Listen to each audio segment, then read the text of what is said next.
I think most people agree with an evidence-based look at the world. I don't know if they do.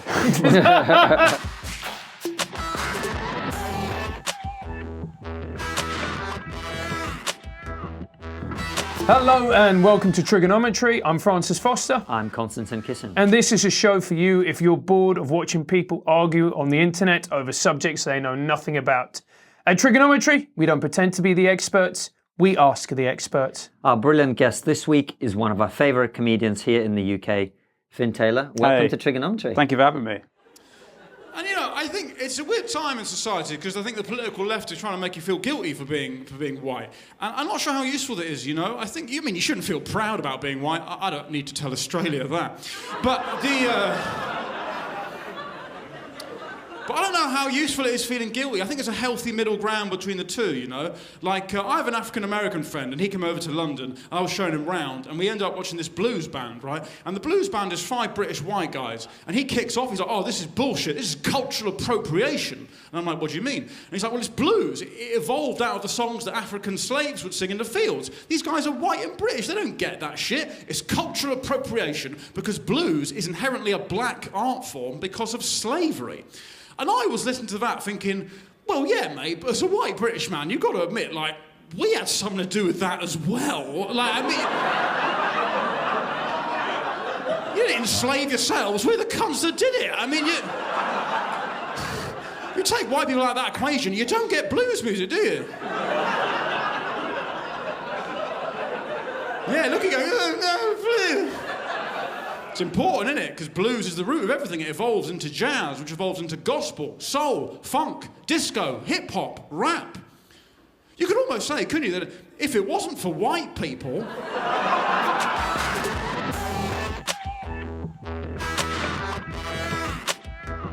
It's good to have you here. Listen, before anyone who doesn't know you, who hasn't seen you perform, tell us a little bit about who you are, how are you where you are, what has been your journey through life to the point where you're sitting in this chair.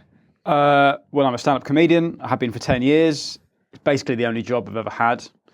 I suppose in the last 3 years, I've started talking about identity politics, tribalism, lots of the similar sort of things that you talk about on this podcast.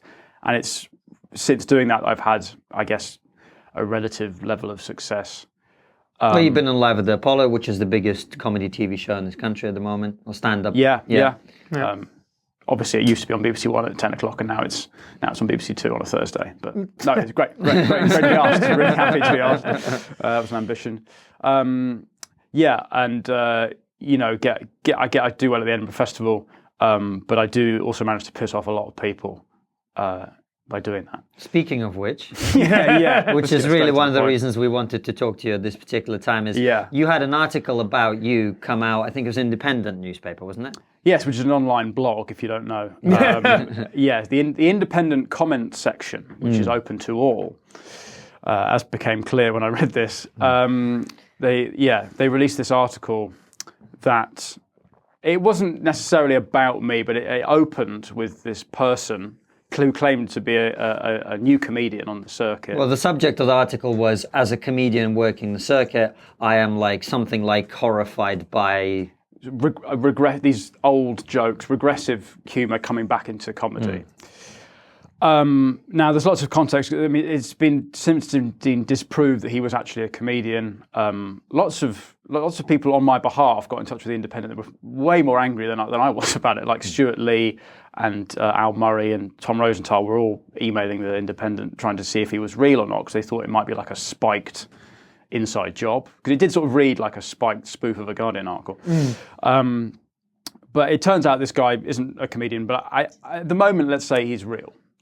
And the article opens with him at my show, my most recent show, and which is sort of about gender politics. Which I've seen. Yes. No compliment there, just I have seen that show. Yeah. And that's how you know Konstantin is Russian.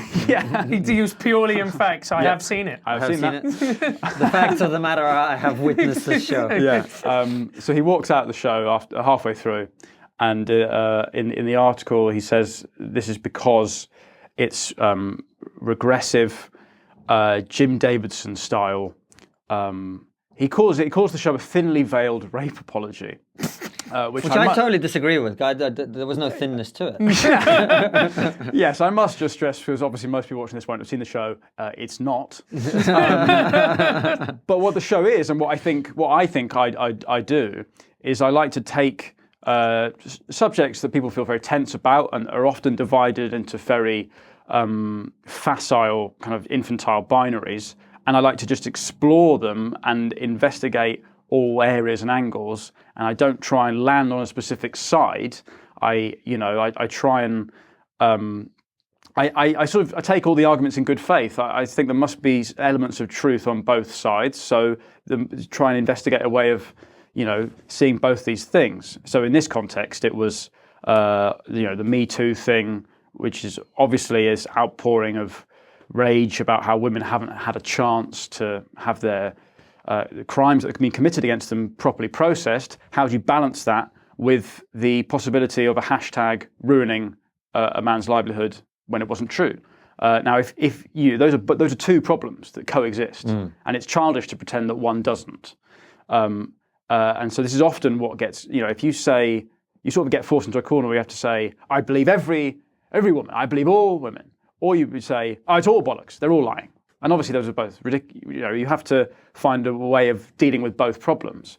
But if what's happened here is that I've sort of tried to articulate quite a nuanced position, and he said that just from deviating from this point of view, I'm a rape apologist. And the irony is, if he'd stayed for the rest of the show, he would have found out who the real rape apologist in the comedy industry is, as that's who I sort of name and shame, but I probably can't go into that here, as you'll get done for libel. No, you'll get done for libel. No, this podcast will be done. That's libel law. But anyway, we should look at libel law. Yeah. I'm quite versed in it from that show. But yeah, it was a strange article. It then went on to go and push this sort of thing that is quite often said nowadays, that there are these two camps in comedy. Comedy's in the grips of like a struggle for its soul, and on one side you have, let's for sake of argument, the left, who believe that comedy needs to have a social conscience, that as a comedian you are sort of like an agent actively participating in a culture, your words are powerful, and you could end up contributing to a culture of oppression. And the kind of totem pole, the icon of this side, is people like Hannah Gadsby, who wrote this, arguably the most successful Edinburgh show ever, sort of a takedown of comedy and from like a marginalised person's perspective. It's now on Netflix. The opposite side of the argument is that free speech is under threat. This is just comedy. Political correctness is killing what's just meaningless jokes. And this article was basically, from this perspective, pushing me into this camp. Welcome. Well, he doesn't want to be here, as you're about to find out. I don't really think this culture war exists in the way that a lot of people like to believe it does. I think it's one that only really exists online in this kind of endless ping-pong match of fucking blog. Are we allowed to swear? Yeah, of course you are. Fucking blogs and things. It's a free speech podcast, mate. Yeah, of course. Meaningless hot takes. But I, as someone who works the circuit, solo shows, arts festivals, I don't really see these battles taking place in an audience.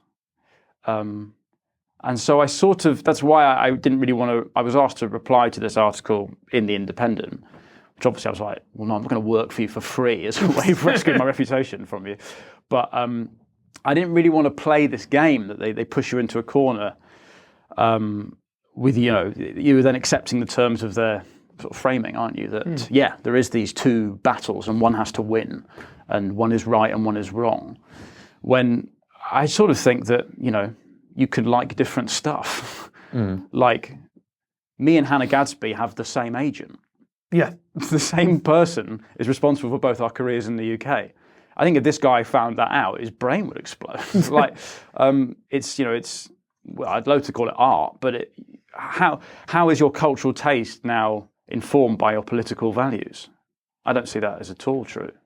But do you not think sometimes? I mean, and I really like your comedy, I genuinely do. But I've seen a joke that you do on stage, and in front of a very liberal, dare I say, snowflake crowd. And the moment you say the joke, you lost them for a certain period of time, and you could see them tense up and shut down. And it was a joke aimed at Mediterranean people. My girlfriend is Greek Cypriot. She found it hilarious. Yeah. And all the middle-class white people in the room thought you were a hate monger. Well, no, you know what I'm saying. Well, yeah. I mean, the point is I do know when I'm losing the crowd, and that is deliberate. Because a lot of the stuff is aimed at people like me, precious white liberals, and just teasing how much they think about it. This is I suppose, the thing is that if I was doing these jokes if I was branding myself as this free speech warrior, this truth teller, then I would get a crowd that want that, people that buy into that sort of side of the argument. But it's not as fun as when it's in front of a mixed crowd, and that's part of the reason I didn't want to sort of get into this so much, is that I'm really proud of the fact that when I do solo shows and the festivals and stuff, it's an insane mix of people that would never normally be in the same room. You have, those old white fellas in the three-piece suit, the fedora, proper old Tories. They're sitting next to women with blue hair, who are, polyamorous, vegan, queer community people. And they sort of project their own things onto what I do, I think, because I deliberately don't try and fit into one of these worldviews that rubbishes the other. But yeah, I'll take your point. I know that I actively do try and annoy a lot of people, but it's that Mediterranean joke. The joke is in the Me Too thing. It's hard to know hard for a woman to know if a man is a sex pest or he is just Mediterranean. But that's gamed, right? In that it's just about acceptable because it's a broad enough group. It's not really a distinguished enough. But then surely the counter-argument to someone is that you are being, as a white male of privilege, you are being discriminatory to Mediterranean men. You're classing them all as being, particularly predatory. That is not fair. That is not acceptable. Neither is that right. And I am offended. Okay. Well, it's a joke. It's obviously not true. The untrueness of it should be enough. But there is a point of that, I suppose, of the far left who would actually say, well, yeah, but you have a duty and a responsibility. Yes, but my point is that it's a very small fringe of people that actually think that. And I think the sort of the free speech guys on the right are similarly a sort of fringe. On the right, yeah. But there's also free speech people who are not on the right. Yeah, of course. Like me. Yes. Yeah. But there are the people that push these, I'm using left and right just as indicators. Yeah, of course. The people that push these divides, I see 90% of comedy audiences do not politicize their enjoyment or lack of it. If they find something funny, they laugh. If they don't, they don't. If they find it edgy or close to the bone, they go, ooh. But they enjoy making that noise. Yeah. And if it's a bit whimsical, they go, eh. And if it's only a certain type of person that walks into a show with a kind of preset, I think this. Well, there's a mutual friend of ours who I'm not going to name on the show, but he was doing a show about men last year. You may know who I'm talking about. And he was doing a preview at a club that I know, and a woman stood up in the middle of a show and said, "You're a white man, you're not allowed to talk about this," and wouldn't leave until the show was ended. Yeah, that's my point. That this person would exist in that very, as I see it, small minority. But that would not have happened 10 years ago, is my point. No, maybe the minority has gotten more emboldened on both sides. And that's possibly because both sides way over-perceive the threat of the other. Because they have to, because they're reactive narratives. You can't have we need to clean up comedy, sort of, you guys are all dinosaurs, without the other guys saying, whoa, free speech. And they can't exist without them because they're both parasitic. They live off the other, right? And so they've maybe got emboldened and maybe got louder and maybe they have more spirit for a fight. But I just don't see it as something that actually exists in the way that is is made out to so much online. Well, what you've just described is exactly the thing you're saying doesn't exist, which is the culture war. The two edges becoming emboldened and then dragging other people in. That is the culture war. Right. There are small minorities that are sucking you in. Yeah. Well, they're sucking everybody in because our conversations in society about privilege, about discrimination, about something we'll go on to talk about, which is the Dankula and other people who've actually been prosecuted for saying things which were a joke. Like your defense of your joke about Mediterranean people, and I could be offended by that because I'm a quarter Greek, right? Yeah. Your defense is that's a joke, and it's obviously not true. But if you have something like his case where the judge said, the prosecutor and the judge said context doesn't matter, intent doesn't matter, then you get into a point where if you say something on stage and someone chooses to take it literally, and you say a lot of stuff that can be misinterpreted that way, yes, stage, sure, right? Then you end up in a position where you could be criminalized. So I guess what I'm saying is, if you say there's no culture war, I think what you're saying is there's no culture war in broader society, right? In the mainstream of society, which I can kind of agree with to some extent. Yeah. But I feel the only reason that that's true is that this way of thinking hasn't seeped into that far into it, but it will, because at universities these people are being indoctrinated.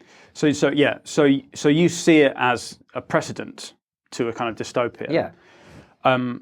Whenever and sometimes I do, but I then go off Twitter for a week, and I just do gigs, normal, Friday, Saturday night clubs, and these hot takes don't exist. People enjoy it or they don't enjoy it, and 16% of the UK are on Twitter. I mean, just think about how small. That's comedians, media people, politicians, journalists, and fucking lunatics. That is, and it feels so much louder when you're there. Yeah. You think this is representative, but it's not. And I know that from experience, because as someone who talks about these arguments that are made online, when I try and do jokes about certain things, people have no idea what I'm talking about. Absolutely. Yeah. Like I tried to do a bit in my last show. I had a whole bit about the transgender movement and how it sort of competed with women's rights and that sort of aspect of the argument.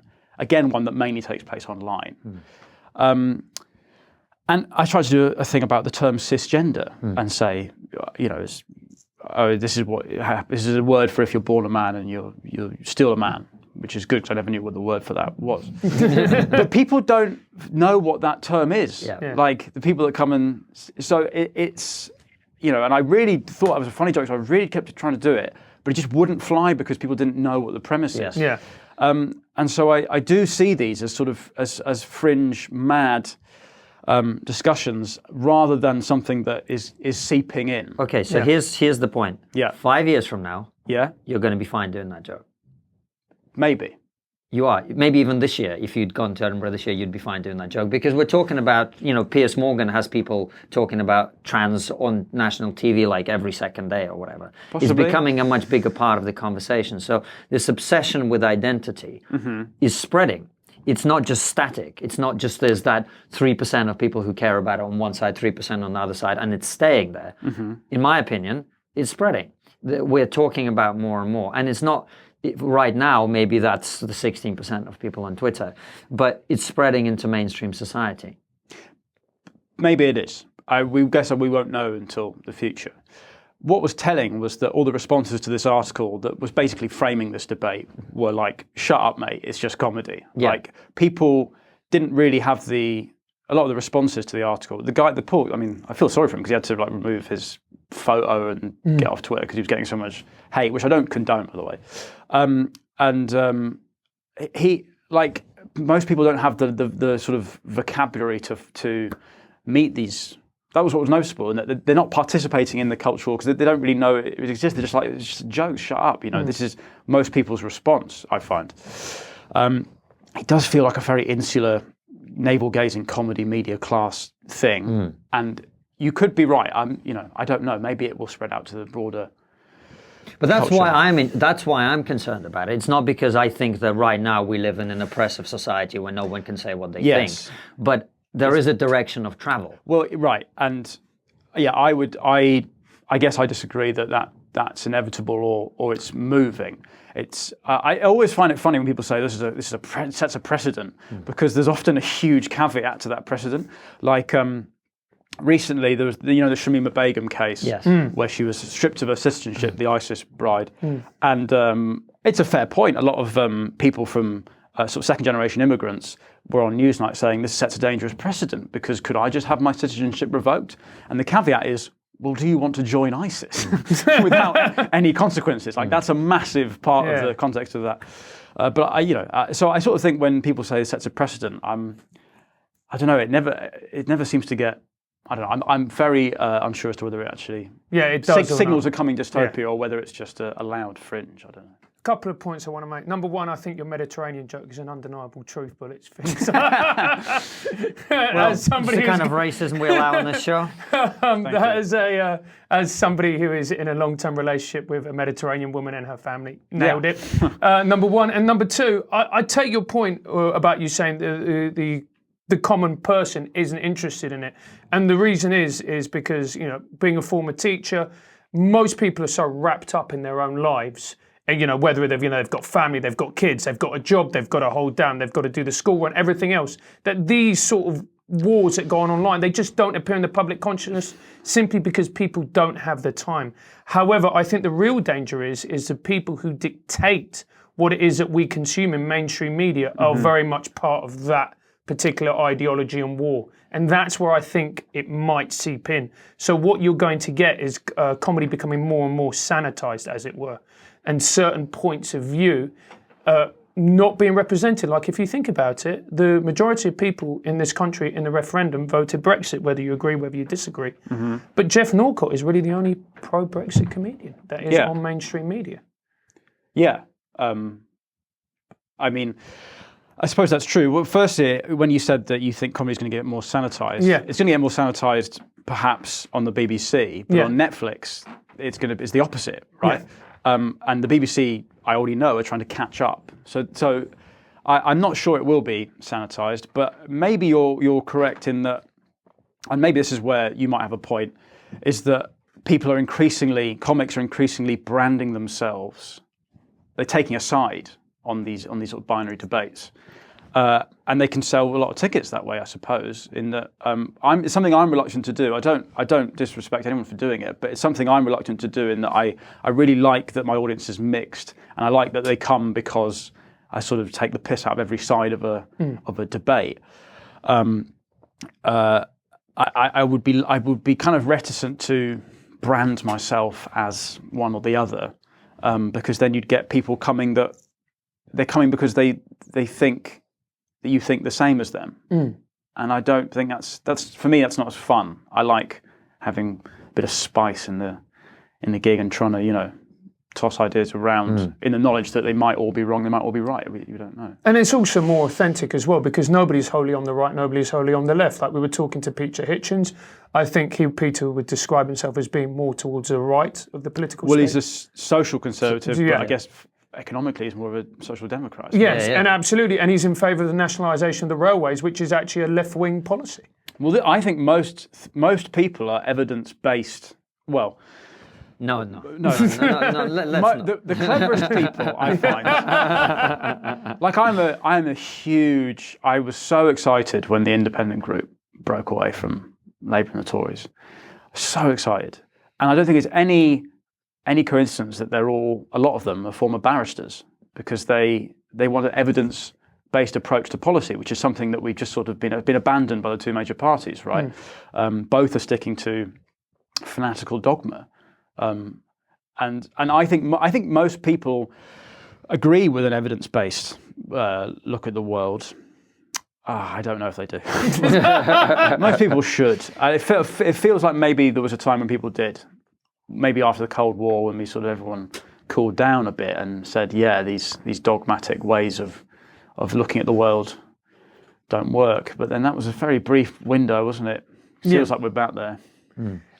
Sorry, carry on. I was going to say, coming back to comedy, one of the things that Francis and I often talk about is, because we're gigging comedians like you are, is like Francis might write a great bit, and then, which I know is funny. As a comedian, you kind of know sometimes what's funny and what isn't.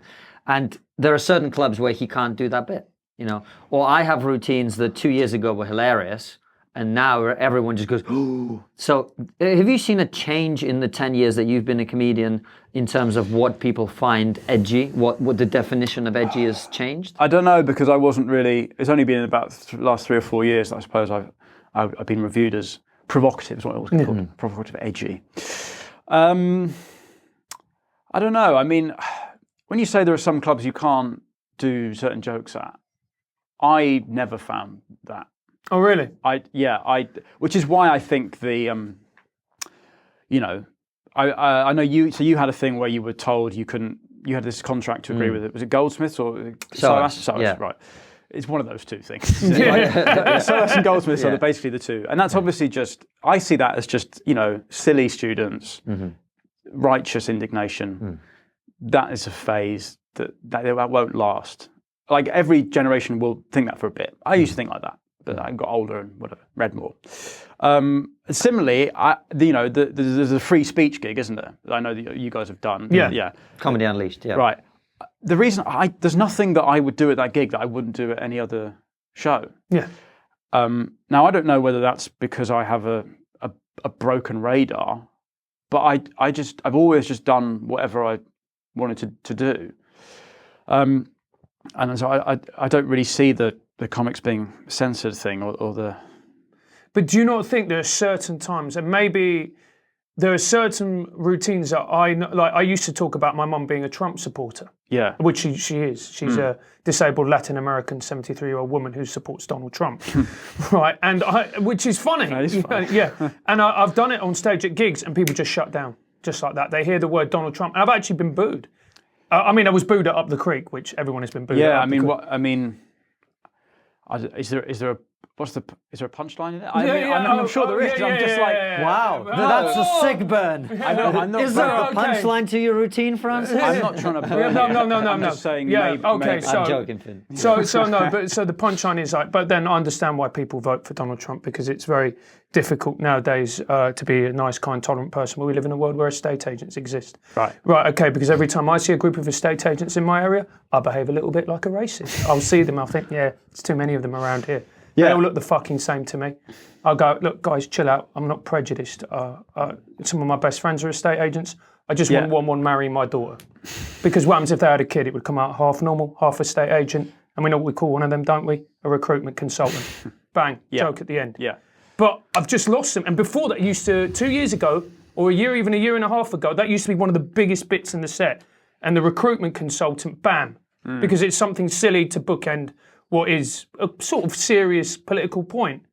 But at the moment I found that I do that Trump bit, they just go, ooh, and then, yeah. Or maybe I just don't have the skill yet to be able to take that and just get people to go with it. Well, I don't know. I've not found. I don't find. Maybe people. There are some gigs where people are more clenchy. Yeah. But then I always try and perform it in a way where I know that they're uncomfortable and that I'm in control of that. Yeah. A lot of my eye contact is like this, is going, go on, beat heads, there's a joke coming. Which I guess is sort of signalling your intent, maybe, as a performance trick. Because that's one of the things about irony, is that I think quite often people mistake irony for saying something horrible and then someone calls you out and then you go, oh no, I was just joking. When really, you have to perform, you have to show people that you don't mean what you say via other means. Yeah. So there is some responsibility to how you say these things, I think. But look, I'm not denying that you've had that experience, but I don't see that. You accept your lived experience. I accept your lived experience, but so I don't feel. The only times any of my friends have had stuff like this has been when Nish has caused a riot because he's just so anti-Brexit at the 99 Club on a Saturday, and people have unplugged his microphone. Oh, really? Yeah. But then he's going for he's deliberately stoking. Well, not deliberately stoking, but he's on one side. Yeah. And he's doing stuff that's belittling the other side, and on a Saturday night there's going to be It's amazing that people don't realise that Brexit will divide a room. It's literally 52-48. Well, it's divided a country. So exactly. Yeah. But maybe that's because my stuff is about these subjects, but doesn't take a side. People feel like they can laugh at it because they don't feel they're under attack. Yeah. Some people just hear that you're not parroting their point of view and write articles in the Independent. So sorry, I've forgotten what you were. No, it's an interesting point that you make, and maybe it just. I don't see it. I don't feel censored. I don't feel like comics are under threat. When I did Live at the Apollo, I went into the bar afterwards, and the head of BBC Two told me, whatever happens, we always have to have a space for this type of comedy on the channel. That's the head of the BBC. It's the head of the channel saying that. Let's move on a little bit. I was just going to make point. Is that why have Frankie Boyle and Jimmy Carr not been cancelled? It's because they don't wade into these debates in the way that Ricky Gervais does. Yeah. And I think that's quite sage, actually. I think that's because they realise that they're trying to play to, loads of people, and even though they might be talking about these sort of topics and doing quite brutal jokes, they're not taking a side. They're not dismissing one side or the other. Yeah. That's how I see it, anyway. Mm-hmm. Well, the thing that strikes me whenever you and I have talked about this is like your angle sometimes seems to be like, well, I don't feel censored. Mm-hmm. And free speech isn't about you. No, it's about a principle, and it's about other people. Like it's like the benefit system. You don't stand up for the benefit system because you want benefits. Mm-hmm. You stand up for it because the Scottish people. Yeah. Yeah.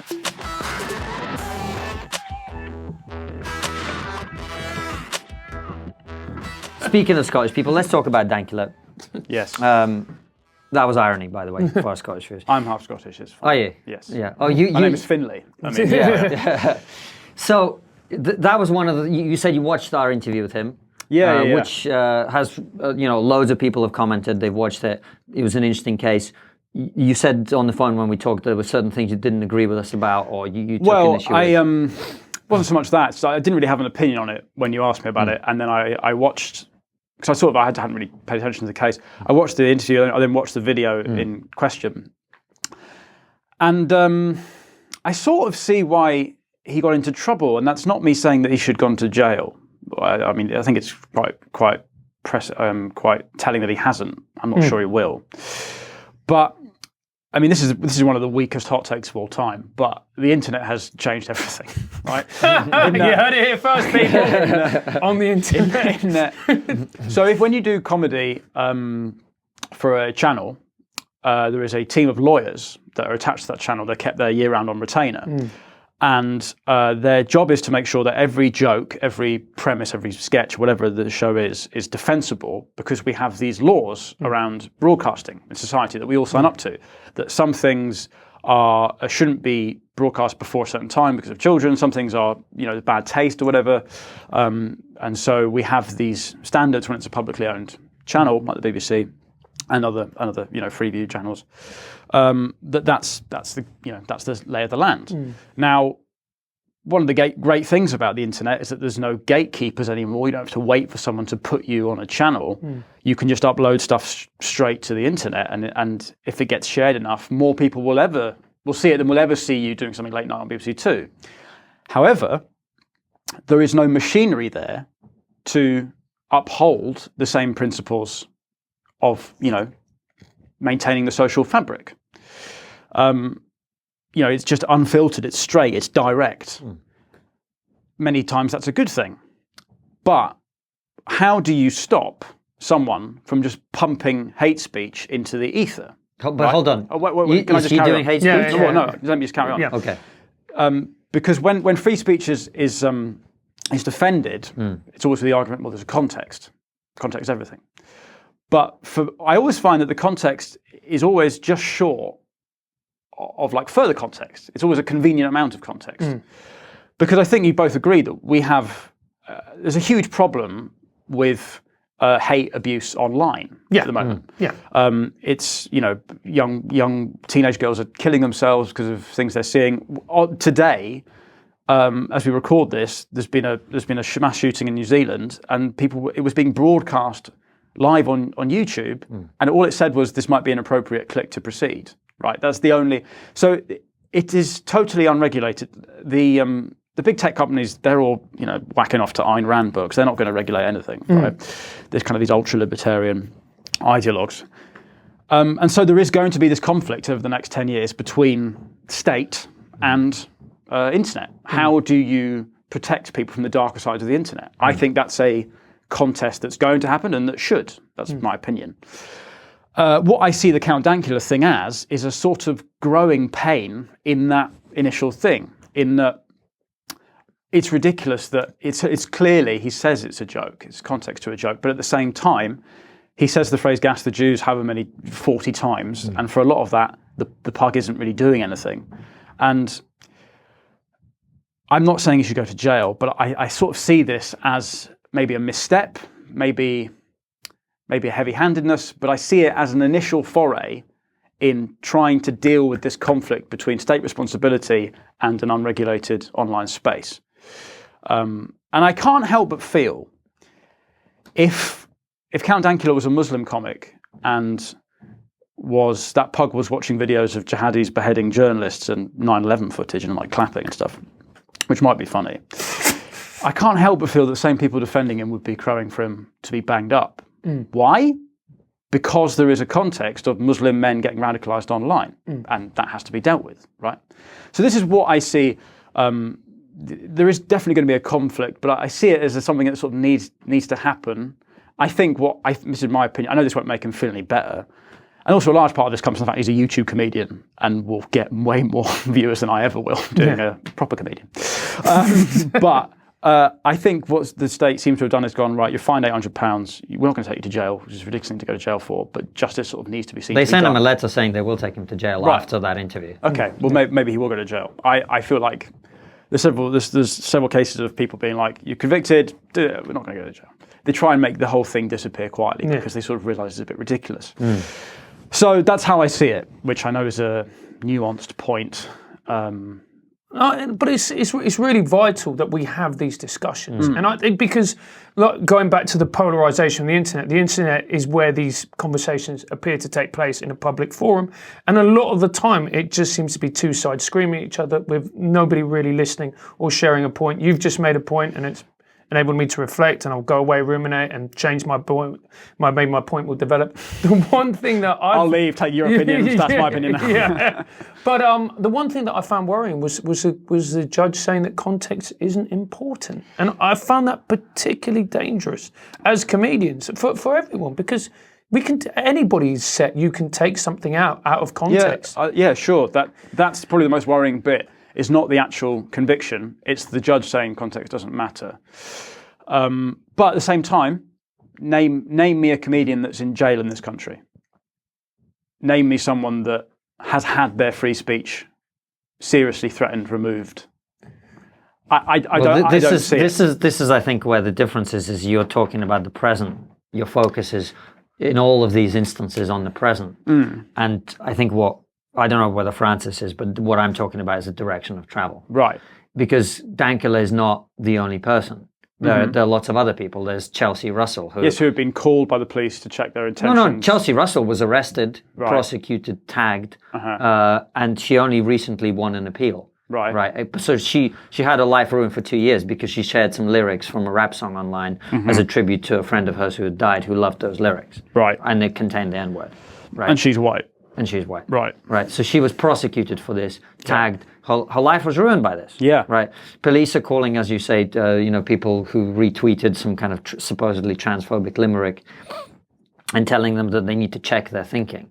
Yeah. Right. You're right in that, I guess, as someone who grew up in the Soviet Union, you're more sensitive to this sort of stuff. Yeah. And rightly so. That you say this stuff and it sounds scary, but again, I see it as a sort of necessary struggle in between the state regulating the online space, which I think you have to agree something has to be Of done. course, there needs to be regulation. Basically every woman in public life is constantly, every day, being told they're going to be raped or killed. Well, I get tons of hate online as well. Yes, we all do. But you deserve it. Yes, we all do. But when it does, when people are broadcasting mass shootings, yeah, surely there has to be something to you know, some. No, but I just don't see the connection between Dankula and mass shootings. These are separate issues to me. Right. Well, no, because he was prosecuted for Being grossly offensive. public indecency, essentially, right? Grossly offensive online. Yeah. That is the state trying to clean up the online space, Yeah. right? Which it needs to do because at the moment it's so unregulated that mass shootings are broadcast. That's the context of the online sphere. That's how I see it. Right. And the thing about free speech, is it an absolute? Is it not? Is it? I think free speech, yes, for all, but also the responsibility should be taken by everyone with it. Like the Boris Johnson thing when he was, he made that comment about Muslim women looking like letterboxes, and everyone pilloried him, and then everyone defended him by saying, "Well, it's a free country, it's free speech. He's a colourful character." And my reading of it is that, well, look, I'm a comedian. I can say Muslim women look like letterboxes because I'm a comedian, and the privilege is you can say anything. However, there's a curse. You cannot really ever be taken seriously because you're a comedian. Boris Johnson is a politician. He is privileged in that he gets taken seriously because he represents people. Maybe politicians. not in his case. That's where your idea falls down, mate. No one takes it but seriously. politicians should be taken seriously on a contextual level. Conceptual level, rather. Boris Johnson has a privilege in that people, he can be taken seriously. He represents people. The curse is he can't say whatever he wants. Like you just said, you don't have MPs on this show because they can't actually say what they. That is the kind of the gift and the curse of being in, a democratic politician. In the same way that a comedian has the sort of vice versa, And maybe this distinction has been muddied by the proliferation of comedians, being taken seriously as news hosts and sort of satirical. And appearing on Question Time. Yeah, I had a conversation with the Question Time producers, and I just was like, I just don't think I should do it, because unless I just took the whole thing down. Yeah. Because I don't. Again, you're then branding yourself as, I think this. Come and see me because you think this, and that's just not something I want to do. But yeah, there is this. People have started getting their news more from comedians, and I think it strokes comedians' ego to be taken seriously. But then maybe it muddies the distinction in that some people who go to comedians and listen to their routines as if they're political activism, they then would look at what I do and go, "Well, you saying this?" He's like, "Yeah, but I'm not attempting to be taken anywhere near as seriously as this guy." Yeah. So maybe that's why. Well, I mean, in terms of the news, I think the Daily Show, particularly after Jon Stewart left, it's become an ideological kind of. This is what we think, in a way that I don't think it was before. Look at the MASH report. Right, someone who's been on it, I'll I'll defend it. But yeah. Well, no, I'm not saying there's anything wrong with it. I'm saying it's something that reflects a particular way of thinking, right? And it's comedy which presents that way of thinking through comedy that more people probably will watch than watch most of the news. The same with the Daily Show. So I know loads of people now, like when this whole free speech thing happened with me, or this whole contract thing happened with me, I did a show in America called the Tucker Carlson Show, which is on Fox News. Is he the guy that's recently... Yeah. I didn't watch the video, I just saw he was being cancelled online. But. Yeah, exactly. Well, exactly, right? So anyway, I was talking to a comedian and he said, "What was it like being on that show? Because that must have been like really weird." And I was like, "How do you mean?" And he was like, "Well, he's like really right-wing, isn't he?" And I was like, "Well, have you seen the show? Do you watch the show?" Because I'm not saying he's not right-wing. I'm just saying, have you seen the show? Because I'm curious where you're coming from. And he goes, "Oh, no, I haven't seen the show. But I've just seen what the Daily Show says about him." Right. So people get their opinions now through these comedy shows, is the point. Which I guess feeds very much into what you're saying. Well, it might be part of the reason why... that bloke wrote that article about me is because he's watched comedians and seen them as political pundits, because some comedians, it does stroke your ego to be taken seriously, because the reason we're comedians is that no one ever takes us seriously. And someone asks you for your opinion, you go, oh yeah. I was sort of reticent about doing this because I'm, for this hour, I'm not who I am on stage. I'm just, So, it kind of muddies the waters. Suddenly people are like, oh, it really makes some really good points. So when you see a comedian that's talking about this stuff, but is just being... stupid and not taking a side, is just presenting these arguments, then maybe you take it as seriously as you do the left-wing satirist or whatever. And maybe that's why the waters get muddy. But certain comedians do have a lot of power. If you think about someone like Bill Hicks, I mean, there's George Carlin. George Carlin. They mobilised a lot of people who ended up espousing their views, and maybe you're right. They do grow out of it and all the rest of it. Well, Bill Hicks has a whole range of. Bill Hicks has quite intelligent people wondering about the power of the state, and people who think the Jews did 9/11, who like Bill Hicks. You can't you can't say that they all, people have different views and they like people because they project what they think onto them, I think, to a certain amount. George Carlin's a free thinker, right? He some things are very, socialist. Some things he says are nowadays would be seen as quite sort of reactionary, anti-PC, I suppose. So political correctness is fascism pretending to be manners. Yes, but then also was he a massive? I can't remember if he was socialist economic. Anyway, I guess it doesn't matter. But I've lost track of my thought. What did you? We're just going to let it pause there. Yeah, it just made me really awkward. Yeah. Yeah, you see, this is why 1970s chat shows were great, because when people did, they were always smoking. Yeah, so you just did it, and it just looked really atmospheric. You take your time, have a draw, put it back. Just drinking on camera. Drinking on camera, you got the smoke effect in front of the lens. And now health and safety's ruined it all. Fucking political correctness. It's gone mad, and this is what we're fucking talking about. Mate. What I was going to say is that, I got reviewed as being free thinking, and I like that. Yeah. Because that reflects the audience that I get. It's people from. You look out at I did Soho Theatre last month. You look out at one of the nights, and it feels like the venues for a live event from The Spectator and Vice have got mixed up. Yeah, it's just all kinds of crazy people, and I really like that. But I suppose that does run the risk of very dogmatic people on either side not enjoying it. Yeah, and one of the few TV things I've done, I've pissed off the extremes of both these sides. Which I think is the right way to do it, piss everyone off at the same time. And I suppose what I have found actually, which maybe plays into the narrative that I know you guys like, there is something of people getting offended on behalf of people. Loath to call it virtue signaling because it's such a cliche now, but on Apollo I did stuff about my routine about trans rights, and got a couple of really nice emails and tweets from transgender charities that said, normally we complain whenever anyone makes a joke about trans rights, but I just wanted to say we found it really funny. You clearly done your research. And I was like, great. Yeah, I thought I had. I made sure I read loads of books about the arguments and books by trans women and stuff. And but on Twitter, there's loads of people who weren't transgender standing up for transgender, attacking me as sort of a transphobic Bernard Manning. And it's fascinating because it's almost like if people feel like, if people assume that if you're talking about these things, it must be derogatory, it must be belittling. Exactly. Yeah. But the routine is I think you should let trans women piss where they want. Yeah. Ultimately, and I sort of, I debunk the idea that maybe it's going to allow sex pests into the bathrooms, but ultimately, because you think about it, these fellas are taking a pay cut. Yeah.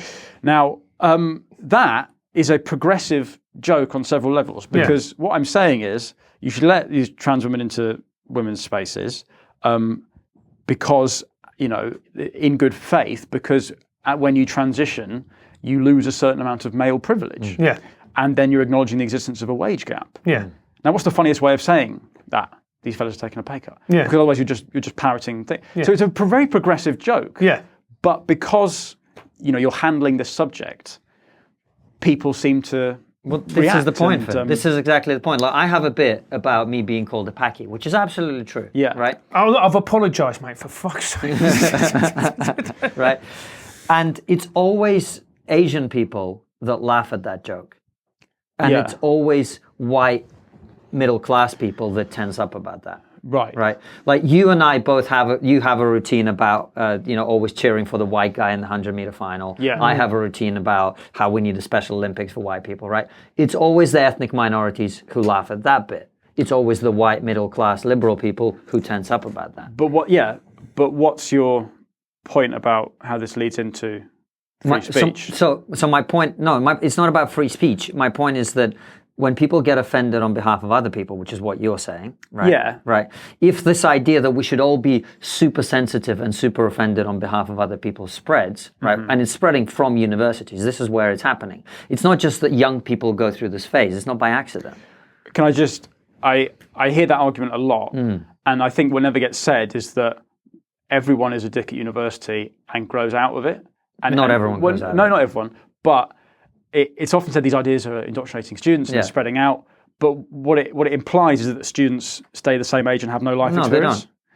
They don't. But it sort of does in that it's saying that everyone. No, I'm agreeing with you. I'm saying no, they don't stay the same. Sorry. Yeah. So it's implying that students stay the same age and carry that with them and don't live a life and move away from the kind of dogmatic views they held as a student, which is what I think will happen in the majority, which is part of the reason. Majority.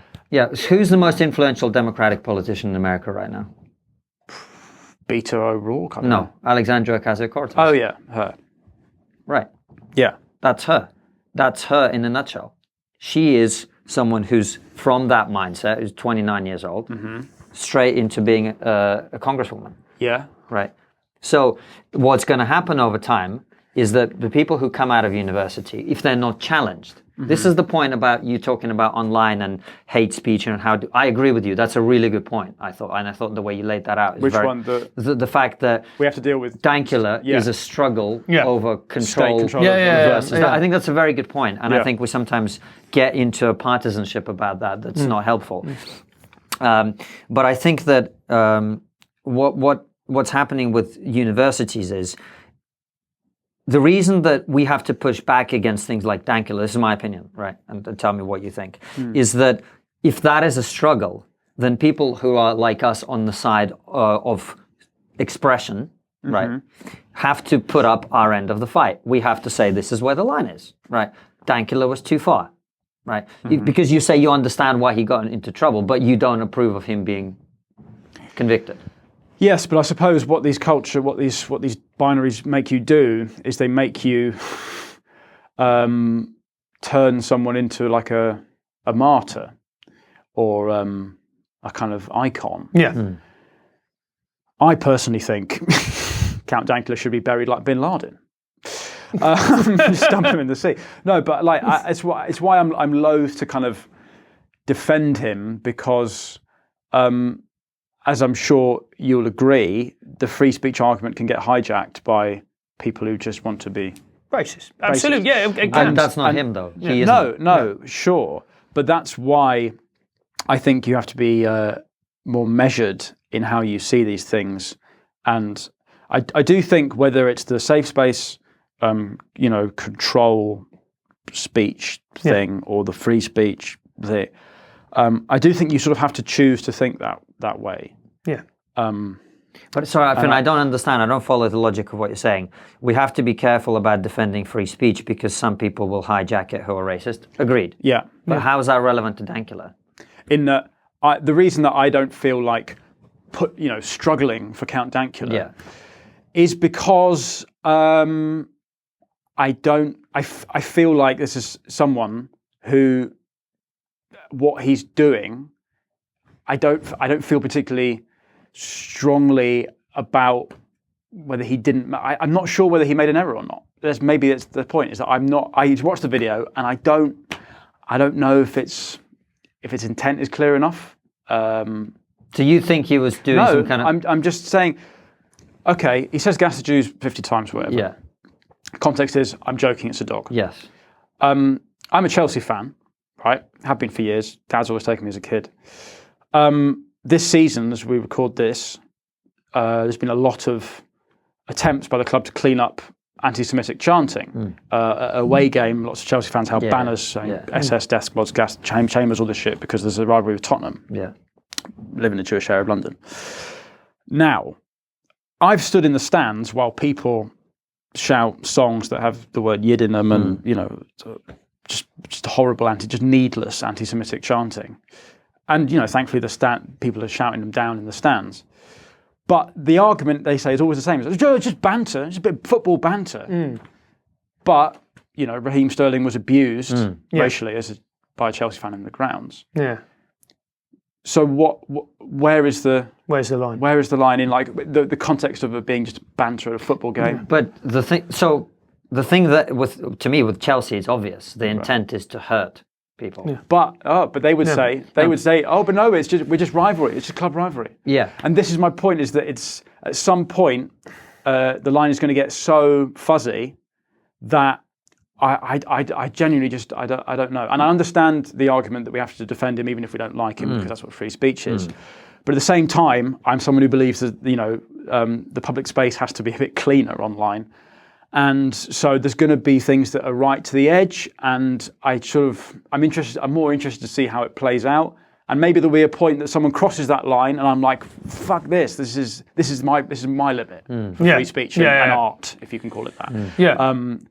But as somebody goes to Chelsea games and sees sort of front line of this kind of stuff, and it's wrapped up in this. Oh, it's harmless club banter. It's just we're supporting the same team, and it's like So.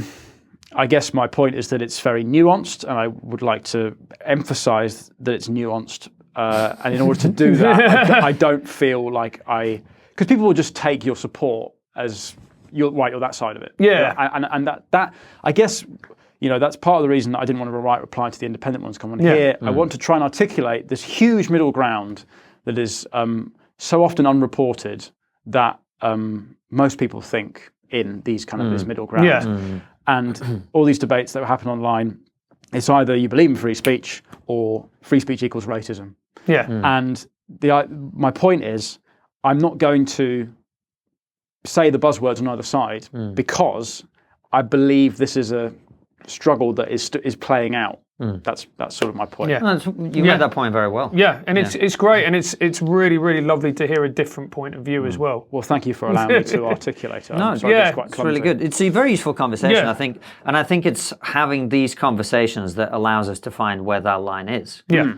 And so it's interesting with Dankula, and that we will wrap up shortly, and that part of it, I feel that people came down on him because comedically it wasn't skillful. If he'd actually edited it and done it a little bit more differently and, framed it a little bit differently and looked, dare I say it, a little less working class, maybe, it wouldn't, because it's fine for Jimmy Carr to go on stage and make jokes about gypsies smelling badly whilst dressed in a suit with a posh accent. But this is all part of being a comedian, isn't it? You're in front of a live audience. Yeah. And you're sort of your manner, your context is policed by that social interaction. Yeah. Like when you're reading a book, you ever read a book that's like American Psycho or something, or like Lolita, and you're on the tube and you're like, Jesus Christ, do they know what I'm reading? This is filth. Ban this filth. Yeah. But it's a book, right? It's just you in your head. When you're in a comedy audience, it's kind of policed by everyone else laughing. There's a context. It's all sort of safe, really.